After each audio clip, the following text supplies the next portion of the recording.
नमस्कार दोस्तों, स्वागत है आपका महाराणा क्लासेस पर। तो बीए फर्स्ट सेमेस्टर के अंतर्गत आपके इस प्रकार से आ सकता है कि आर्थिक प्रणाली से आप क्या समझते हैं।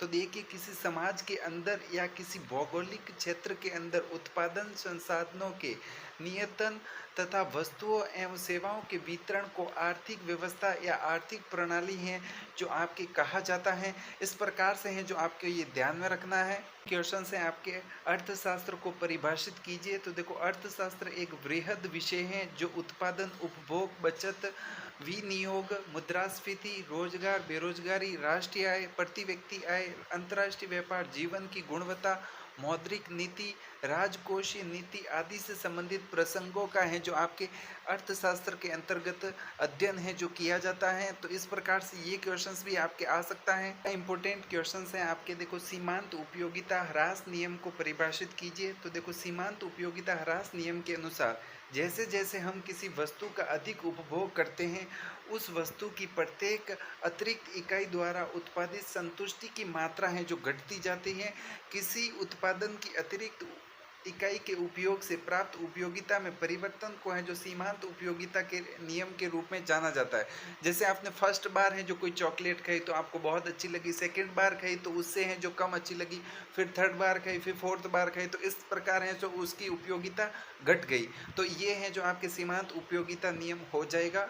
इंपॉर्टेंट क्वेश्चन है आपके, मांग लोच से आप क्या समझते हैं। तो मांग की कीमत, लोच किसी उत्पाद की कीमत में परिवर्तन के संबंध में उसकी खपत में परिवर्तन का माप है।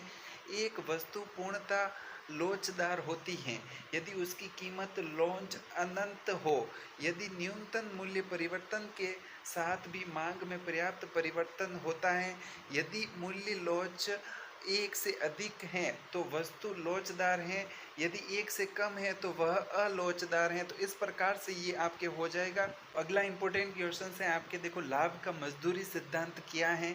तो देखिए, इस सिद्धांत का प्रतिपादन है जो अमेरिका के अर्थशास्त्री प्रोफेसर टॉजिंग द्वारा है जो किया गया है।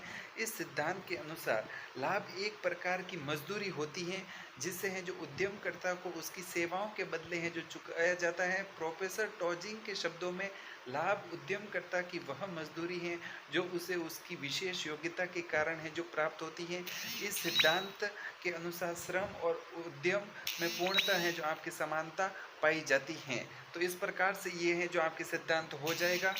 अगला जो इम्पोर्टेंट क्वेश्चन है आपके, उत्पत्ति वृद्धि नियम क्या है। तो उत्पादन की प्रारंभिक अवस्था में उत्पत्ति वृद्धि नियम है जो आपके लागू होता है जब उत्पत्ति के अधिकांश साधनों को स्थिर रखकर एक साधन की मात्रा को परिवर्तित किया जाता है, तब यह परिवर्तनशील साधन में वृद्धि करके अनुपात में जो उत्पादन में वृद्धि होती है, तब इसे है जो उत्पत्ति वृद्धि नियम है जो आपके कहा जाता है। तो इस प्रकार से ये क्वेश्चंस भी हो चुका है। अगला इंपॉर्टेंट क्वेश्चन है आपके, अवसर लागत से आप क्या समझते हैं। तो अवसर लागत से तात्पर्य उन संभावित लाभों या मूल्यों से है जो एक विकल्प को दूसरे विकल्प के मुकाबले चुनने पर खो दिए जाते हैं।